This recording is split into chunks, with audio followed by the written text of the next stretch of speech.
Welcome to the Coaching Union, the podcast where we break down coaching frameworks backed by science and theory and explore how to communicate them effectively to our players. I'm your host, Jonathan Rodriguez, joined by my co-host, Charlie Batho. Together, we'll speak with professional coaches, sports scientists, and leaders from around the world to find ways to elevate coaching practices, not just in the UK, but globally. Our first guest is Daniel Catalán, the hitting coach for the Brothers Baseball Club in Taiwan. Daniel's coaching journey is nothing short of inspiring. He's worked across Europe, founded his own baseball academy, and represented the Chilean national baseball team. His story is of resilience, adaptability, and finding success by taking the road less traveled. Let's jump in. Here's our conversation with Daniel on the Coaching Union. Welcome to the Coaching Union podcast. I'm here with my co-host, Charlie Batho, and today's guest, Daniel Catalán. Today's episode is finding your coaching identity, and there's no better person in my mind to explore this topic and to share how they found their coaching identity than Daniel Catalán. One of my former players has gone on, has an incredible baseball story, very unique, and can't wait to share it all with you. So welcome to the show, Daniel. Hey, everybody. Thank you guys. Thank you guys for having me, Charlie, J-Rod. Appreciate it. Daniel, start by just getting to know you a little bit. Tell us your baseball story. Where did you start, and how did you get to where you are now? Yeah, right. So I'm from Southern California, born and raised more or less in Los Angeles. Mexican mom, Chilean dad. Played throughout my whole life. Played 2 years of junior college baseball. 1 year at Long Beach City College, where I met you, J-Rod. That was 2011, 2012. Then I transferred, played 2 years of NCAA Division II, and then from there, kind of started like an international baseball career. In part through your inspiration. To be honest with you, I know that you had taken off gone to Australia while I was playing for you in the summer, which was really cool. And then when I was at the Poland University, the Division II school, my head coach, one of the assistant coaches, had played in Europe, so I knew this overseas thing was kind of an option. So when I graduated, I knew I wasn't going to play professional baseball, but I still wanted to be around the game, and I was always really interested in traveling and cultures and just kind of different places. So naturally, the idea of playing overseas was a perfect one for me. So after I graduated, I went to go play in Spain, in Barcelona. Just really wanted to live in Barcelona. So I found my own way out there, paid my own way to go over there, paid for my stay, played the season there, had a great time, met some more people. And then little by little started to get invited to more places. I then went on to play in Paris for Puke. And from there, it just kind of never really stopped. I ended up getting invited to coach the Polish U23 national team that year. And through coaching the Polish U23 national team, I got invited to coach a club in Poland, coach the national team again. Through your help a lited bit, I'm sure, I ended up getting invited to go to Western Australia to play for the same club that you were coaching for. Had a good time there, coached their U18 team while I played for their state league team. And going back to Poland, keep coaching their national team. And then at this point, now we're looking at 2019, into 2019. Pandemic hits 2020, can't really go anywhere. So when I got stuck at home, I decided to go back to school to get a master's degree. And I lived pretty close to Whittier College. So my best friend, who was doing all the traveling with me, playing baseball with me as well, he said, "Hey, I'm going to go back to school to be a math teacher." And I said, "All right, well, there's nothing to do, so I'll go back to school as well, get the master's, degree, master's education, get a credential to teach history. I kind of like social science, culture, all that stuff. So go back to school, world kind of opens up again, but I had saved some money. So while I was in school, I also got this idea of starting a baseball academy in Chile, because all this time that I had been traveling back and forth, playing different places, I also realized that Chile had a national team, and I started playing for them in 2015. So every year that I'd go to Europe or Australia, wherever I was, Chile's team would play once a year. Usually in the off season, I'd go to South America, play for a week or two, come back home. When I got really involved with the Polish national team and talking to their federation and trying to figure out how we can help support Poland, how we can develop things, then I kind of delving more into the idea of, well, if I'm doing this in Poland, I would really love to do something in Chile where I have a slightly stronger connection to. So I always had this idea of starting a facility, and in 2022, I was finally able to kind of pretty much invest everything I had into starting this facility in Chile and doing it a certain way, which for me was kind of using progressive ideas, using technology, and just teaching kids in a slightly different way that they used to, especially for Latin American kids. So I had one semester left at school, put it on pause, went to Chile for more or less a year, started the academy, and once that kind of got going, I left it with my best friend. I went back to the States to finish the master's. I had one semester left, finished the master's. And the last couple of weeks of finishing the master's, I began applying to work at Driveline. They had an internship position available. So I applied with them, talked about all this stuff I just talked about, my kind of international baseball journey, told them about the academy, how I had bought pretty much all the technology that I could afford, Rapsodo hitting, pitching, blast sensors, bought a hack attack, all the driveline bats that we kind of already had, different balls, and basically all the stuff that we needed, a weight room, because you can't just go out there and take swings. The kids got to get physically stronger. That's a really big part of the development. Made sure that we had all the resources there for the kids to get better. And that ended up being like my live project, pretty much like my live portfolio, showing what I could do, especially trying to use technology to help players. I ended up getting the internship at Driveline. So instead of going back to Chile to continue with the academy, I had my best friend continue doing it. I moved up to Seattle, was working at Driveline for 5 months, learned a ton there. I really got a grip on kind of like on theory, on a lot of basically being to apply science a little better to view the swing, to view development, things I kind of already knew about and I had in mind, but I really was able to kind of put it all together after working there. And then I got invited to come out to Japan because the guy that I coached the U23 national team with was a Japanese guy who was also coaching for a club in Poland. So we coached the Polish national team together. We ended up becoming like best friends. And I was always like, hey, Nabe, I'm going to go to Japan one day. I'd love to. He starts working this thing called the Japan Winter League. And then he says, hey, next year, maybe we can invite you out. Once I had worked at Driveline, they were more interested in inviting me out. So they brought me out here last year. I coached for a month here. While I was coaching here, I was doing interviews to work in the minor leagues with different major league teams. And I was really hoping to do that. I speak Spanish, have a lot of experience with a little more progressive training methodology. I thought it'd be perfect for a job in like the DR or rookie ball or low A, high A, something like that. But ultimately, while out here in Japan, I got an offer to work in Taiwan with the CTBC brothers because their coach was at the Japan Winter League, kind of just watching, seeing how the league runs, so that they could potentially send players here next year. Ultimately, he saw me work. We talked a bunch, and about 2 weeks later, he offered me a job.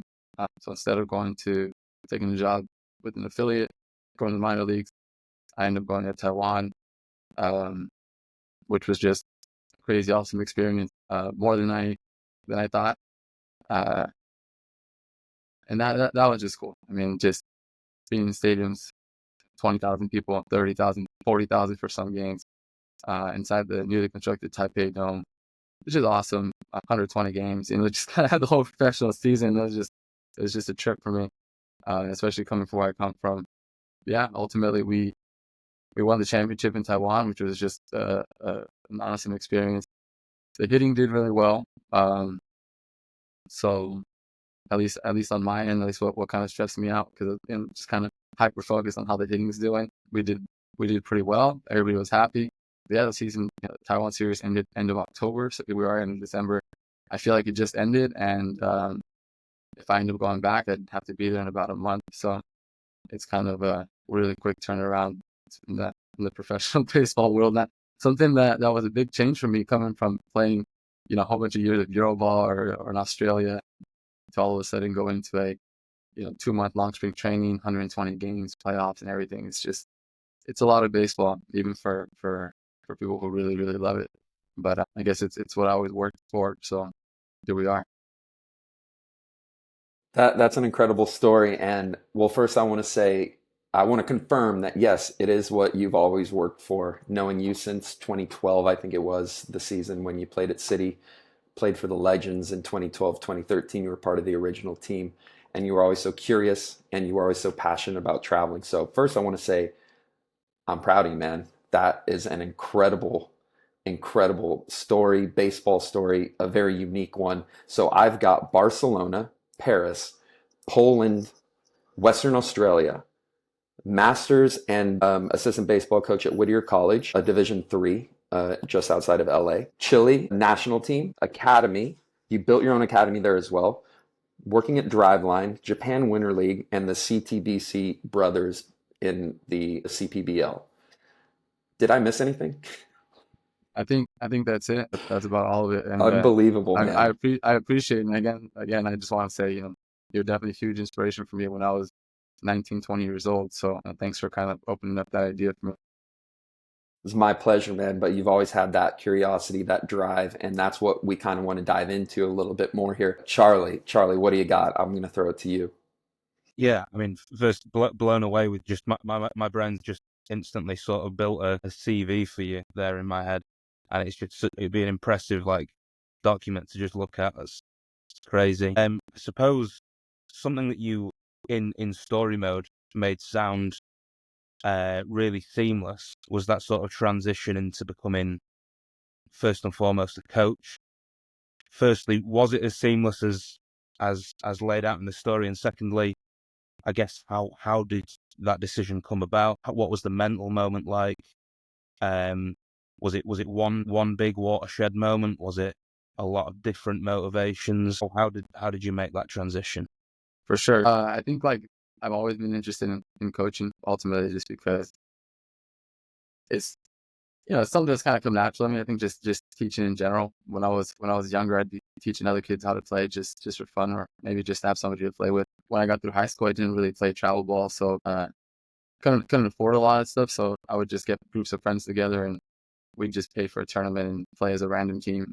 And so I always just had that natural desire to want to put people together and go do some stuff. And so that was always there. When I was in college, I went back to my high school, helped them coach for one of the summers. And then when I took off overseas, it's pretty obvious that they asked a lot of the foreigners to help coach a little bit. My first year in Barcelona, they kind of had everything put together, so I didn't do much there. But the next year when I was in Paris, they asked me to coach the U18 team. I did that. It was fine. That was just kind of for fun. And then when I got asked to coach the Polish U23 national team, I was just kind of I don't want to say I was winging it, but I was 24. I was 24 years old. I was coaching the Polish U23 national team. And I was just doing maybe what I always knew, what I always seen. There wasn't much thought behind it other than hey, I got a little more baseball experience, so sure I can coach the team. But it wasn't maybe until they asked me to go to Poland to coach a club that I started realizing hey, I'm not going to play forever. And that's, playing is fun, but I do feel like I'm going to transition into a coach at some point. So let me start to take up some more experience. So that's why I went to Poland, because I can coach the national team again and kind of start to build more experience there. So I was a player coach for the club in Poland, and I'm sure you guys are pretty familiar with that in the UK. You playing and coaching at the same time, which is pretty fun. But again, at the time, I was just kind of I wasn't really grounded in anything. I was just doing ideas that I always had, and from there, just kind of little by little, I just got a little older and started transitioning more into playing is fun, but coaching is what's probably gonna help me make a career. Yeah, and then from there, when I ended up going back to get the master's in education, I worked at Whittier College. At this point, I'm 28, 29, and it was just pretty clear that this is what I wanted to do. Actually, the thought and idea was to coach at a college, at a university, and I thought that was going to be my end-ish goal. But deep down, I always wanted to get into professional baseball. I just, as a non-professional player, I knew the road was going to be kind of tough, and I wasn't even sure if it was, what the road was. Ultimately, it was the academy, starting the academy in Chile, and just kind of demonstrating what I could do with trying to develop players in my own system, creating my own system. A lot of what I created at the academy was as a result of what I learned in the Master's of Education program. So when I created that, ended up getting the job at Driveline. When I got the job at Driveline, I thought, okay, if I play my cards right, then pro ball is going to be the next step. I'm going to not coach at a university. So I would say, yeah, Charlie, it was pretty seamless because it was always there. I always wanted to coach. And every step I took along the way, going out to play baseball in Europe somehow led to where I am now. So I got pretty lucky in that sense. But I wouldn't say that I wasn't 23 or 24 in Europe thinking I'm going straight to the big leagues. It was more of like, let me enjoy what I'm doing, help the people that I'm around right now. And I think at some point I'll kind of fall into it, and that's kind of how it happened. So that's an incredible story and observation. That's something that we're feeling over here, where I've coached and now I've kind of transitioned back into being more of a player. Charlie was more of a player. He's back into being a coach. It's just in Europe that's kind of the demand a bit. It kind of fluctuates. So you mentioned your masters, and that would you say that was the watershed moment where you started thinking more along the lines of like being a coach, being a teacher, being able to help someone down like a skill acquisition journey rather than just someone, like you said, who's out there winging it and doing what they did before or what they learned before? 100%. In the Masters of Education, they're basically just teaching you how to be a teacher. It doesn't really matter the subject. Everyone's taking the classes. I was taking a lot of classes with my best friend, who ends up becoming a math teacher. I was getting my credential to be a history teacher. But when you're taking these classes, they're just teaching you how to be a teacher. They're teaching you how to set up a system. They're teaching you, making you think about evaluations. What are you evaluating? Why are you evaluating that? They're teaching you the importance of making connections with your students. They're teaching you the importance of creating autonomy, pretty much trying to create people that are problem solvers. They're teaching you to kind of move away from kind of like rote learning where you're just telling them what to do and they're just kind of listening, I guess, right? Stuff like that. And on all those general concepts, immediately I thought like, yeah, like this is where you can be applying to being a good coach, asking your players questions, not just telling them what to do. Trying to create autonomy. Like, can I create a system where if the coach is gone, if the teacher is gone, the classroom, the field is going to run the exact same way or not? All these things were really important. When I started doing my student teaching, I did it in the 8th grade history class. I worked with a really professional teacher. She had a lot of experience, and she showed me the importance of establishing a really good system, especially early on. So she was pretty strict early on, but she was almost putting up a little show because she knew. She's like, this is what you got to do. You got to set up your system. You got to let them know what you think is important, and then just kind of hold them accountable. And I was like, yeah, same. If this would be a baseball field, right? I learned a lot there. And then again, when I was able to put the academy together, it was a lot of what I wanted to do. There's only me and another coach. So if you only have 2 coaches and you got, I don't know, anywhere from 15 to 40 players out there, you can't just be there on top of them every time. You got to teach them how to be a little bit of a little autonomous and kind of take responsibility for their own development as you help guide them. And that's where the real learning is going to happen. Yeah, I would say that was huge. That was huge going back to school to be a teacher.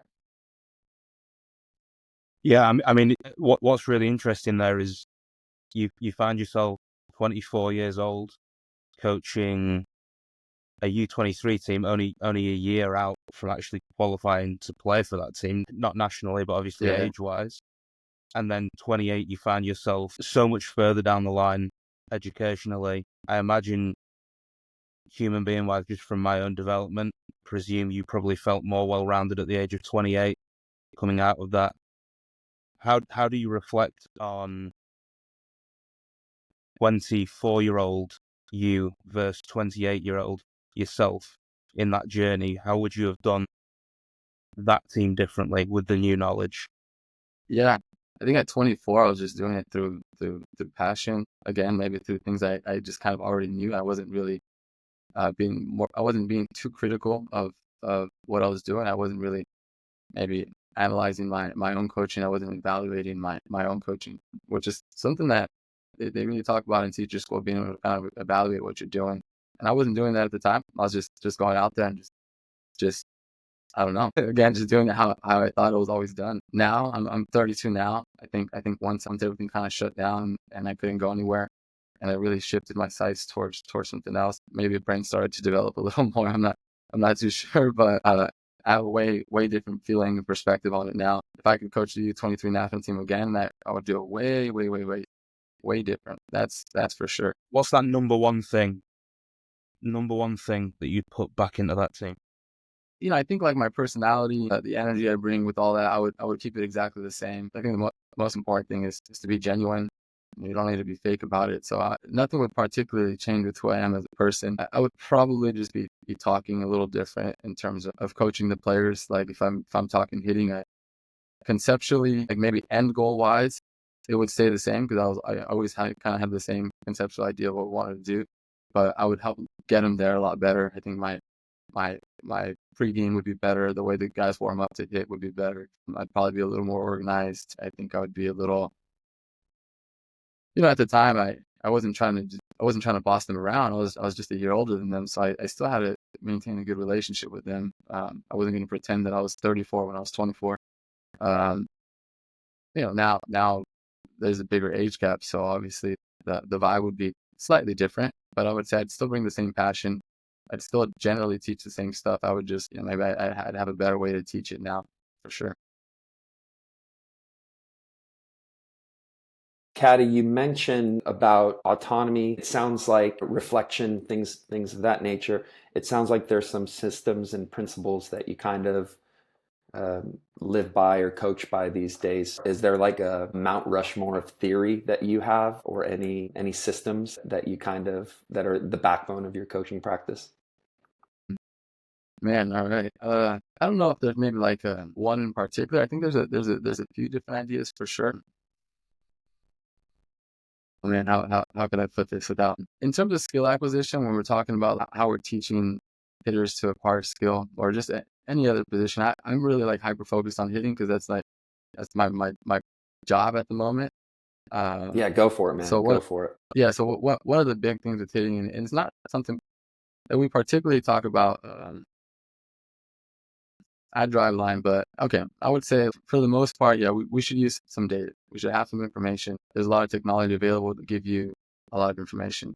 Generally speaking, it's better to give players more objective information than subjective information. The objective information is just going to motivate them, easier to motivate them. It's not personal. So as a coach, it just makes it a little easier to present ideas to players when you're using some objective information through technology. It's just because so much of it exists nowadays, it's possible to get your hands on it. So you have the information, but getting data, what's the point of it, right? Like, it doesn't mean anything. So data is only as important as how you're able to use it. So that's kind of the coach's job at that point, to read the information, interpret it, and then communicate that to the player. Okay, once we've kind of communicated the information to the player, we got to create a plan for the player. Once we create a plan for the player, at that point, it's just the coach's job to hold them accountable, which is probably one of the tougher parts, is holding the players accountable, because you're not just going to do something new every single day. You're not doing new drills every day. It's kind of just doing the same thing. It could get old, could get boring, but that's how skill acquisition works, and it doesn't work over a day. You don't go work out at the gym and the next day you're good to go. I think it takes a few weeks. I always tell people, for your body to start adapting, it's probably going to take 4 to 6 weeks of trying to do the same things. And so within this plan, to get the player to make these adaptations, at that point, the theory that kind of comes in is a little more like ecological dynamics theory, where the coach is just going to set up a bunch of environments, apply constraints, put them in, take them out, and ultimately try to get the players to do moves that you want them to do over time.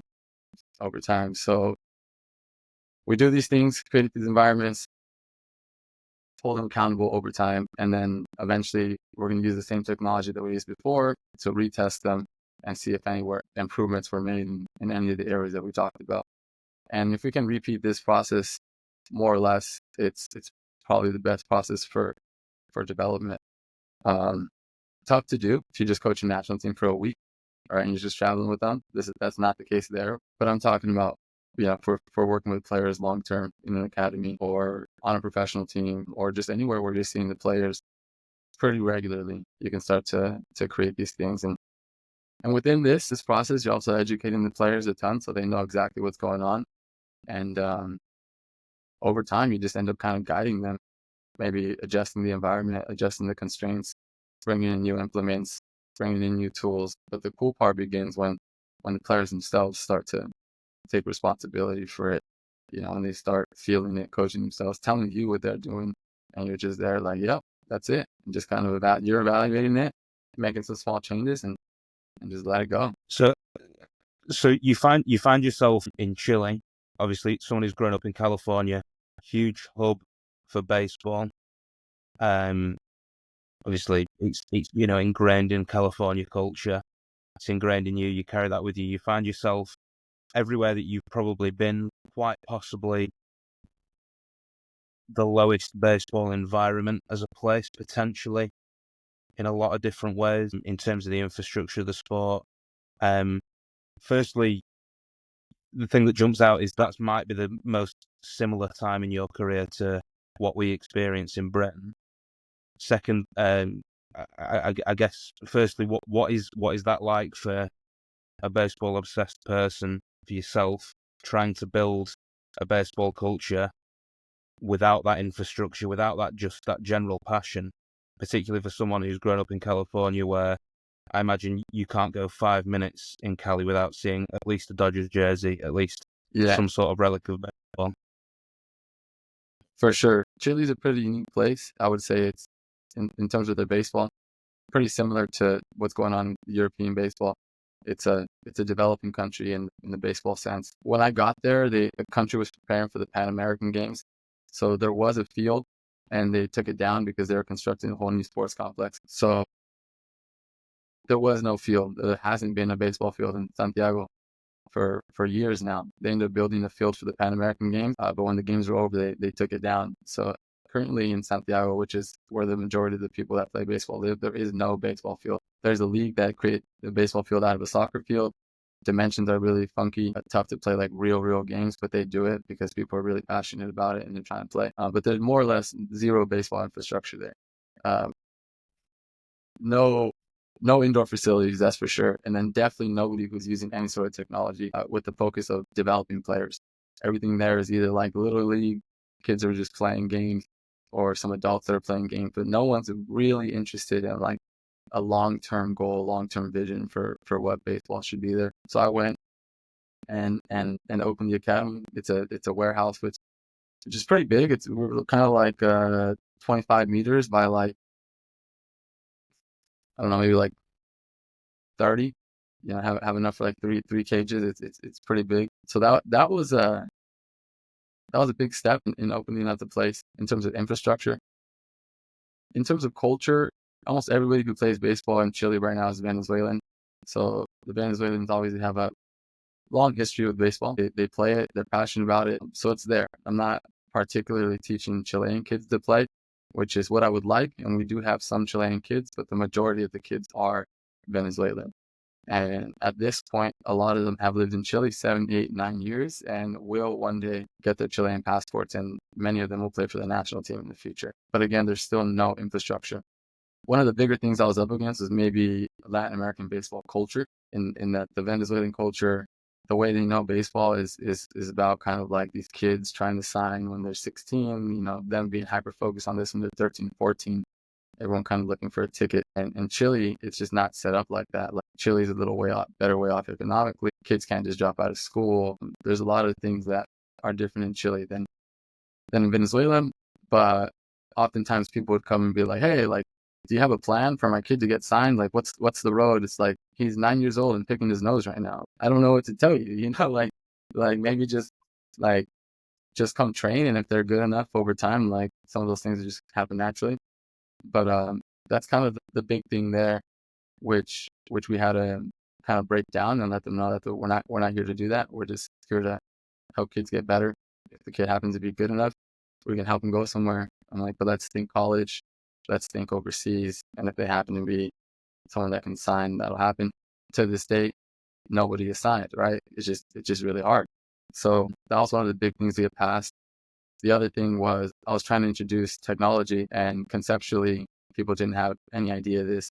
They might have heard about like exit velo and whatnot, That was an easy one to understand. We started using like blast sensors, started talking about bat speed, hand speed, started talking about how it relates to exit velocity. And over time, the kids got really good at it. I mean, you can teach, we had kids that we'd make the joke that they're learning more in the academy than they were in school, because we're talking geometry and we're talking, again, like kind of just different angles, bat speed, how it relates to exit velocity. And these kids really, really picked up on it, even if the parents didn't, the kids did. And over time, they were able to kind of start teaching themselves.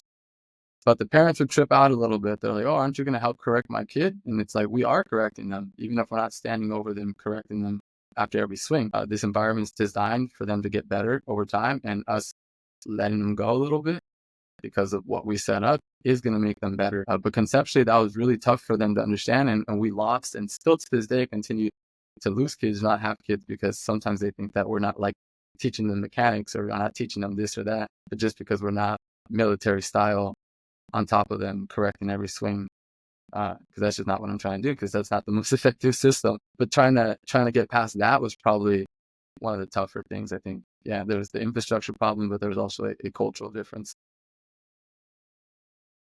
I'm curious to know how you've kind of overcome that and how you sell it. So you mentioned like ecological dynamics, which is the task and the environment and the organism, right? So always in a triangle, and it's a constraints-led approach. So connection balls under the arms, banded swings, just always messing with the environment in order to create that movement naturally, right? Instead of kind of pinning someone down and saying this is the way, almost like a cookie cutter approach. You let them explore the entire field of movement and let them self-organize through these constraints, which is a very tough sell from my experience. It's tough. You're like, what? Like these players like, what? Why is this helping me? This isn't, I want the safety blanket. And if you want to get into like Fitz and Posner's stuff where they go through like the cognitive stage, the beginners, and they want that safety blanket of being told exactly what to do. How did you overcome that with, these players, less experienced players, teaching them such high level stuff? How did you overcome that? How did you communicate that? How did you sell it? Because that's something I'm trying to do right now, Caddy. It's one of the hardest things I've ever done as a coach, to be honest. Yeah. I think I agree. I think that it wasn't just in Chile. When I go to Taiwan, it's a similar thing. People think you're just going to come like, oh, because you have some eye, you're just there, you're going to correct them, problem solved. But it doesn't work that way. I wish I did. I wish coaching was as easy as just telling somebody what to do. In that case, the best coach would be the person who tells the most. I don't know. Right? The person who can just see it and tell. That's not coaching. Identifying and telling somebody or communicating that to somebody is part of the coaching process, but maybe a very small part. After that, it's like, so what are you going to do about it? And yeah, the only way to create adaptations, the only way to acquire skill is as I think through constraints, through different environments. And in terms of how we're able to communicate that, I would say that like this, some of these conversations, you gotta explain it sometimes, and then just be consistent and be very consistent. And if you have anything that can back up what you're saying in terms of like providing objective feedback and showing people that they can get better, that over time will help the buy-in. But I get it. Not everybody has access to maybe all the resources. But yeah, if you have some resources to provide some information, that'll help the process. If not, I think it's about having these conversations and being extremely, extremely consistent. Not resorting back to just like, whatever, I'm just gonna tell them what to do now, right? You gotta just stick with it. Anybody who sees really good coaching, it's not somebody telling them. It's always a conversation. Good coaches coach through conversations, not commands. Just stick with it. It'll work over time. And if not, maybe it wasn't, they're not going to be the highest level players. I don't know. I think the highest level players work like this. So maybe it's not always for everybody. Yeah, I guess there's a small part of it where you've kind of got to keep that willingness to lose people. You don't sound like you're afraid of losing a small minority or even maybe a considerable minority in terms of maybe the greater good of the culture of the remaining people, the standard of your ideas. Is that right? 100%. I mean, in Chile, early on, we had some parents who maybe got a little upset with what we were doing and started to try to creep into my practices and stand there and talk. And I'd be like, yeah, you can go ahead and leave now. And like, what? They're like, well, you're not doing nothing, so I got to tell them. I'm like, yeah, but that's not your job. So, you can go and yeah. I mean, people are looking at me like I'm crazy, but I'm like, I don't need your $40 a month. Just chill. We're gonna continue on. So I think that's pretty much it. You gotta have to take a hard stance. Yeah, I mean, I guess the reverse side of that is obviously, a variety of different places, different cultures to walk into. How do you go about establishing your culture, your values, and how do you sort of not impose, but how do you breathe that into the spaces that you work in? Yeah, I would say a lot of kind of what I've already mentioned. I think through conversations to try and educate both the players and the coaches, and their parents, players, other coaches, and their parents is the best way to go. That's kind of the same thing I mentioned. You got to be genuine. We got to be consistent, and do it with the purpose again of trying to educate them, not trying to just tell them what to do. And yeah, you're gonna lose some people, but I think for if you're fighting a good fight, it'll be all right in the end. Absolutely. I mean, it's a really. I'm just thinking like it's a really sort of a diverse CV in terms of the people that you've dealt with. How does Europe compare to Asia, compare to South America? In terms of the culture, like the groups of people that we're working with, Yeah, absolutely. Yeah. oh man, cultures around the world are going to be different. They're going to value different things. Wherever you go, play baseball or see baseball, it's always interesting to see how the culture blends with baseball. So baseball will be slightly different because you can see the culture kind of like coming to life within baseball. But aside from that, the game remains the same. Like trying to make somebody better remains the same. Trying to have somebody acquire skills remains the same. If we're using any technology to measure them, that all remains the same. More or less, how we win baseball games, all that is the same. What do we want to do as hitters? All that's the same. And whether you're working with like really low level players, little kids, higher level players, professional players, I think ultimately everybody wants the same thing. They want somebody who they want to get better, and they want somebody to help them.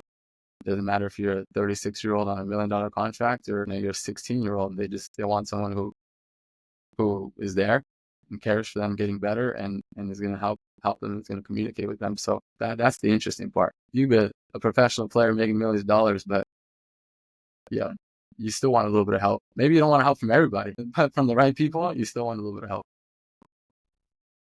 So would you say then that the core value, the core message remains constant wherever you go, and maybe the culture sort of dictates the delivery a little bit? Would that be 100%. accurate? 100%. Ultimately, like depending on the culture, the level of the player, wherever it is, you're gonna just meet them where they're at. Everybody's at a different place, but yeah, you have your idea, and then you take your idea as far as you can, depending on where that person is, where that player is at. So meet them where they're at. You're gonna be again a 36-year-old who's making $1 million, different than a 20-year-old who's on his rookie contract making just a little bit of money. And it's gonna be way different than a 14-year-old at my academy who's never seen anything outside of the gym. So it's a big difference, and I think that's where the art of coaching comes in, understanding where your players are at.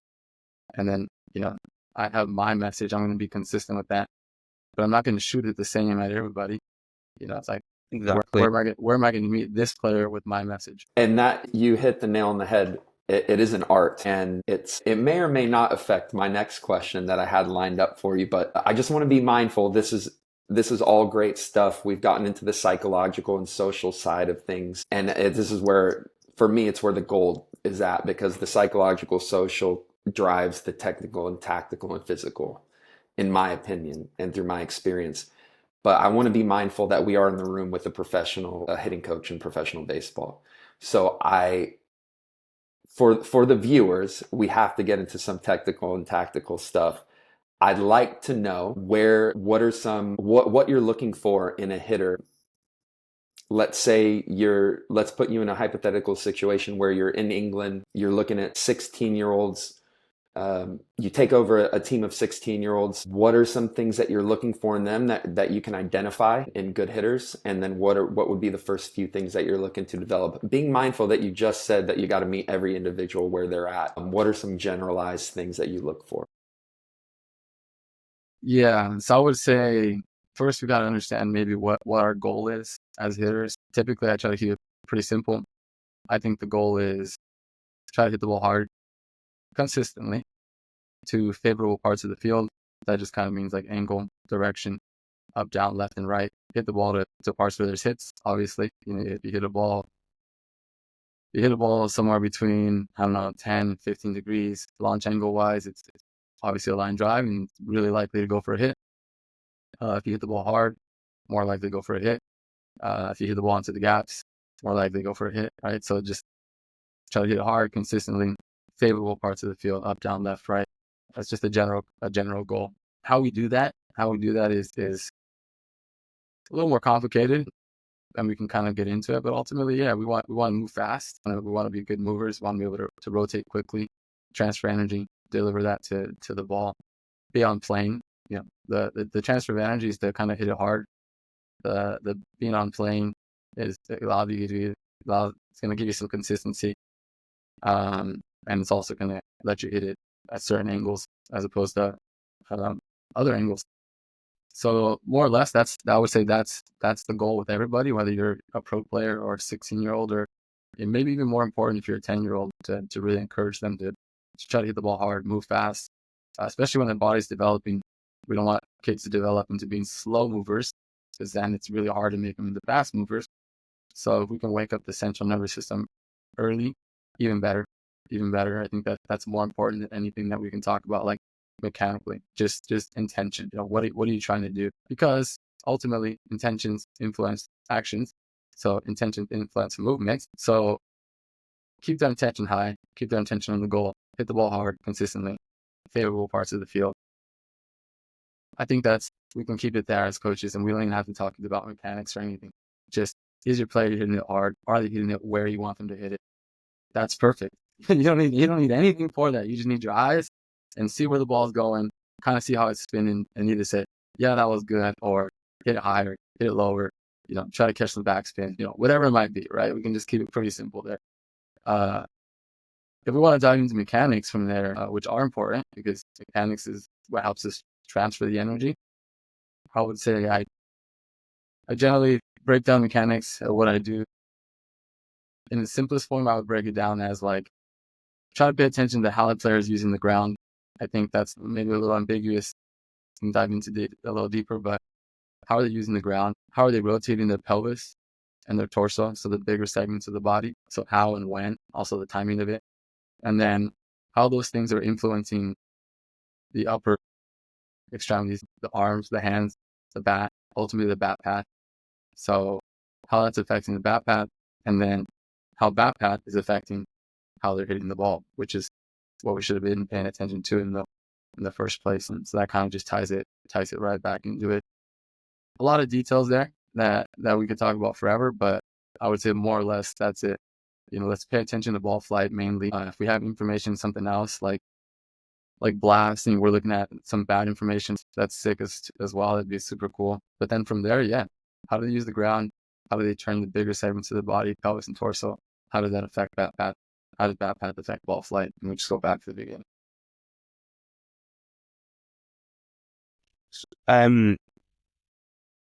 Sort of combining the two last segments. Firstly, obviously, we're talking about the lower infrastructure side of it, and then secondly, we're getting into sort of mechanical preparation. You found yourself as a player and a coach in those kind of environments. If I was to give you the rough outline of what I think a British baseball player would exist in, whether that be an adult or a youth player, you're going to get an opportunity to be in a team training session environment probably once a week. During obviously season time, that's going to be a game and possibly a midweek training. That's going to be the most of weeks. Obviously, access to the gym runs like anywhere in the world, so that's as much as you kind of want it to be. And then obviously there's the quite an expensive cost, but it is possible to access baseball-specific training in addition to that. Because of the cost, I wouldn't say it's a guarantee. I guess the two questions would be, with one session a week, how would you maximize as a British baseball coach? And then under that sort of week framework, how do you think would be your best stab in a player mindset to prepare yourself for game day? Yeah, that's tough, man. I think anywhere training 1 week to do anything is tough. You go to the gym for once a week for you can go to the gym once a week for years. I don't know how much difference it's gonna make. So I think that's really tough. I think first and foremost, maybe if you don't have access to baseball field, to playing baseball, you're gonna have to try to supplement it with something else, whether it be the gym, and then like maybe the work in the gym is gonna have to be something that has some transfer to the baseball field, and AKA being strong, being explosive.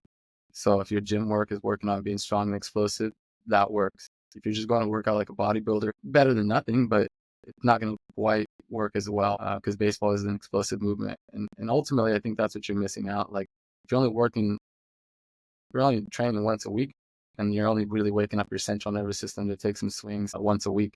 So when you ask it to be faster on the weekend, or you ask it to be faster down the road, it's not really going to learn those things. It's not going to pick up those adaptations. So I guess first and foremost, if you only have access to baseball stuff once a week, try to do some other physical stuff that can transfer to baseball. I think would probably be your best bet. If you are only working once a week, you should be pretty intentional. I think maybe it's a little cliche, but I think we got to be trying to move fast at practice. We got to be trying to hit the ball hard at practice, and try to create those movements. The body starts to like self-organize, central nervous system starts to wake up, and those things are generally good. If you're going to work once a week, I wouldn't go out there and work low intensity. You'd have to kind of do something that's pretty high intensity. And I don't mean like you're running sprints left and right and you're sweating. That's not it. We're not conditioning. We're not playing soccer here or football, whatever. It's baseball. It's an explosive movement. So you should be pretty intentional about those things. But realistically, we want to do it a few more times, maybe at least 3 times a week. And if you are practicing 3 times a week, then you don't have to go all out all 3 times. You wouldn't want to do that either. It'd be like maxing out every day at the gym. I don't want to do that either. If you only have once a week, I would say, yeah, try to bring the intensity up a little bit when you're ready for it. Obviously, if you're ready to do it, but a few side toss and T swings once a week is not really gonna cut it. But I get it. I've been in those situations. I've seen it. I know people play that way. They're doing it for fun. It's all good. Once you want to do it for something that's just a little more fun, then you're gonna have to find the time and space to do a little more than that. Yeah, it's definitely part of the challenge. I mean, from a coaching perspective, knowing that I'm going to get contact time with, more than 5 of the team only once a week, my first instinct tells me to cut out anything that can be done with 3 or less people and just trust the committed individuals to find the ability to do that independently.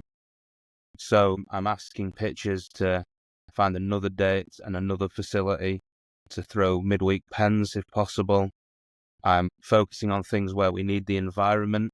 So anything where it's sat down, research, individual conversation can't be done whilst we're hiring a facility. It has to be things where we need either the specific environmental space or multiple people, whether it's running a full infield, whether it's any kind of feedback and things like that. I guess how, and this is obviously particularly important for sort of the latter youth age, sort of 15 onwards. I guess the first question is, do you find yourself in a position where you're having to motivate, or do you kind of just let that naturally happen where you just think to people, hey, you've got to find that within yourself, and if you don't, you're creating a barrier for yourself? Yeah, I think you guys are in a unique position in Europe with club teams. I was in the same one in Poland where we want to run practices, but not everyone's showing up to practice. And we have this idea for drills or whatever, but you don't have a team to do it. Yeah, there half the time I found myself trying to just motivate the people to go out there to do something for sure. And the ones that were always there. And other people have jobs and stuff. They couldn't do it. Like, completely understandable. that was tough. That was a challenge for me, and I can't pretend to have an answer for that. I think you guys that are in the current space are probably better at brainstorming those ideas than I am at the moment. And I would say once I stepped out of the European baseball scene and then got to coach at a university, it was like, oh wow, there's 30 people at the field every day. That's cool. We can run a full practice. We can do an inter squad. That's crazy. So obviously that's not an issue there. And then at the facility, people are paying to go. And if they go once a week, that's on them. But most of the kids were coming multiple times a week, some of them 5 times a week. And then going into driveline, it's the same thing. People are paying, they're coming here for the information. And then obviously in professional baseball, I mean, they're getting paid to do that. So, it's their job. So I haven't really been faced with those problems, but I do think that's the biggest challenge of having been in Europe or Australia, is just like, how do we get everybody here? And that is hard. That's hard. And I think any coach who coaches in Europe, in any country, is going to tell you that they face the exact same issues. And I think ultimately as a coach, you find your reward. You find some comfort in knowing that you're there, you're genuine, you're consistent, and you're there to help whoever else is as well. And you're not going to catch everybody, but if there's that one kid in your club who's super passionate, who might end up continuing playing or might end up being just like you, I think that's ultimately the person you're there for. So it's all good. I think it's all good. You can be there as resources. You give your players, hey, if you can go out for more than once a week, here's a little plan for you. If they do it, great. You keep working off it. If they don't, then you can't save them all, I guess. Yeah, very true. Caddy, thank you so much. We're going to wrap it up. Amazing insights. That was incredible, just to brainstorm all of this, your entire experience and so many different levels at so many different cultures. Just amazing. And again, thank you. We're going to end. I'm taking a book out of one of my podcast heroes, Eric Cressy's playbook. He does a lightning round at the very end, just so that you can get the listeners can get to know you a little bit. I didn't warn you about this. I apologize. So these are going to come. Okay. These are genuine answers, folks. Okay. So 3 questions, super quick. Number 1, a book that every coach should read, or a book that you would recommend for a coach. Yeah. It's tough. That's a tough one. I'm not, admittedly, so I'm not huge on reading. I'd like to listen to stuff. I had A a little bit more, podcast. yeah, if I had a little bit more time, I would probably think about it. But somebody I listen to quite a bit, especially with ecological dynamics theory and the constraints of that approach, is Rob Gray. Rob Gray's podcast, Perception and Action podcast. That's just really good. And it doesn't just talk about baseball. He talks about a bunch of other sports. It's pretty nerdy, but it's cool. I think there's a lot to learn in that podcast. So the Perception and Action podcast by Rob Gray. I believe he works for the Red Sox. Great shout. That's good. I think he's with the Cubs now. He just moved to the Cubs. Great, an amazing podcast. I was in last year. I was in the top 0.5 percentile in his podcast because I was starting my doctorate and I was diving into ecological dynamics, and I'm like, I gotta learn this stuff. Like, I gotta learn. You the listen language. to every It's a whole single nother one. language. You listen to every single one, man. I had to. Yeah. I had to. So yeah. No, that's a good shout. Your last year with the CTBC brothers, favorite memory? Man, I mean, obviously we won the championship, which is really, really cool. Which was a trip. I mean, just watching the videos of the celebration and all that is super cool. But I think at that point I kind of knew what was happening. We were up 3-1. So by the 5th inning, we went up in that game. I was like, oh, we're about to win it. So when it happened, it was cool. I had a few walk-off moments there in the season that kind of really ignited that like childlike feeling of like, you're just jumping up and down, which is really cool with 30,000 people in the stands and whatnot. But I think one of the cooler moments for me, coming where I come from, was we had a spring training game against the Tokyo Giants. So they came to play against us. In Taiwan, they just opened the Taipei Dome. First year of the Taipei Dome fits 40,000 people. So that game, there was like 37,000 people. the highest attended game in Taiwan baseball history at that point, because we had more during the season that were bigger. But there was like a little baseball clinic going on in the outfield before the game started. And I'm in the dugout in the clubhouse. And every time I walk out closer to the game, there's just more and more people. And like more and more people. And I've maybe been in the first section of a baseball stadium like 3-4 times in my life, just because I was never going to pay that money to be down there.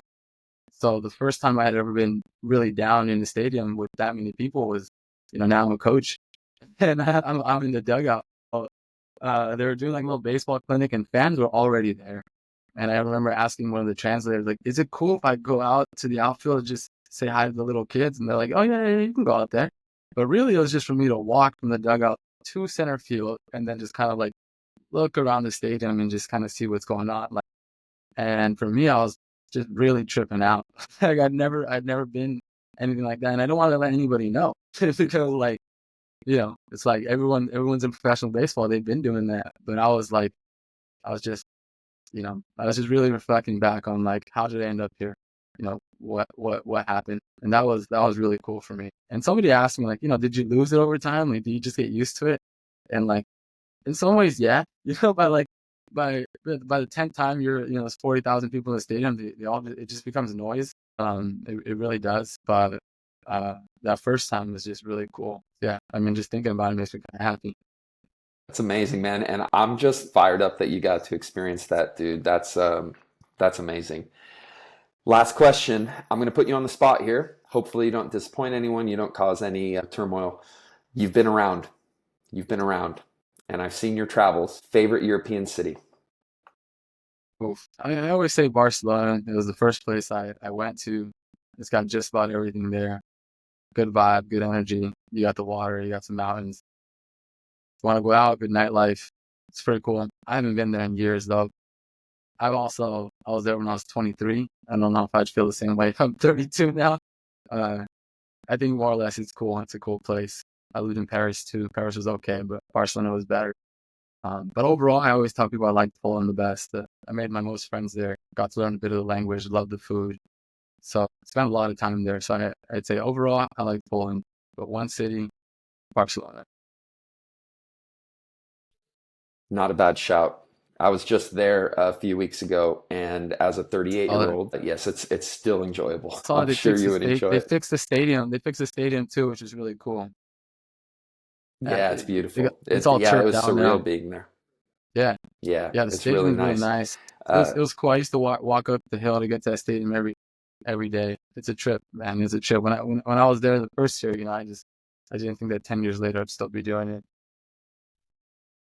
It's amazing. It's an incredible story, Daniel. And again, just thank you for sharing it with us. Where can people find you if anyone's interested in following your story and joining you on the journey? Where can they find you?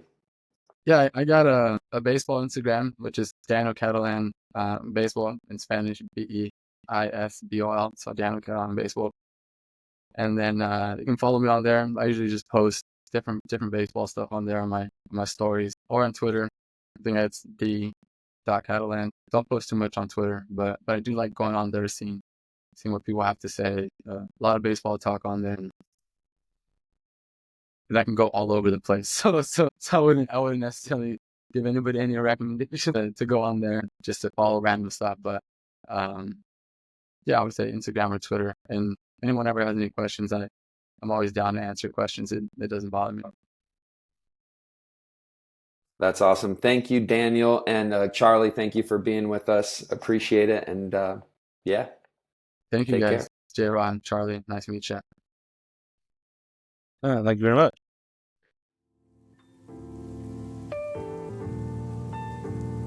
Thanks for tuning into this episode of the Coaching Union. We hope you found it valuable and that it gave you some fresh perspectives to apply to your own coaching or playing journey. If you enjoyed the conversation, please take a moment to like, subscribe, and leave a review. It really helps the show grow and reach more coaches and players around the world. If you're looking to dive deeper into this kind of work, I offer one-to-one coaching mentorships designed to help coaches sharpen their skills and build their frameworks. I also run one-to-one player mentorships and small group mentorships for those looking to take their game and mindset to the next level. Thanks again for being part of the Coaching Union. We'll catch you in the next episode. Until then, keep striving to improve and make an impact.